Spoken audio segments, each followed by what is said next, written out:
ஞா வரிசை வாய்ப்பாடு. இங் என்ற மெய்யெழுத்தும் ஆ என்ற உயிரெழுத்தும் இணைந்தால் ஞா என்ற உயிர்மெய் எழுத்து உருவாகின்றது. இப்போ ஞா வரிசை வாய்ப்பாட பார்க்கலாமா? இங்கு பிளஸ் ஆ ஞா, இங்கு பிளஸ் ஆ ஞா, இங்கு பிளஸ் இ ஈ, இங்கு பிளஸ் ஈ ஈ, இங்கு பிளஸ் உ யூ, இங்கு பிளஸ் உ யூ, இங்கு பிளஸ் ஏ ஏ, இங்கு பிளஸ் ஏ ஏ, இங்கு பிளஸ் ஐ ஏ, இங்கு பிளஸ் ஓ ஞா, இங்கு பிளஸ் ஓ ஞா, இங்கு பிளஸ் ஓ. ஞா. இப்போ நீங்க சொல்லுங்க. இங்கு பிளஸ்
ஞா வரிசை எழுத்துக்கள்.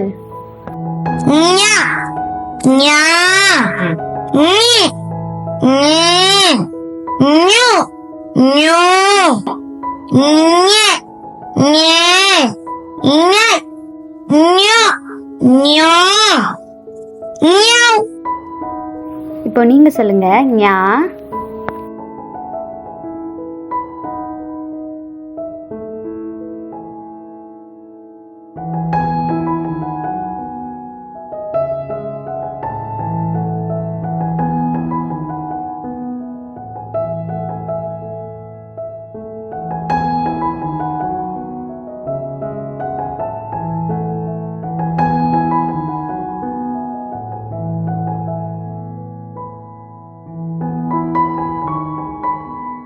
இந்த வீடியோ ரொம்ப பிடிச்சிருந்துச்சுன்னா மறக்காம பெல் பட்டனை அமுக்குங்க. பாய்.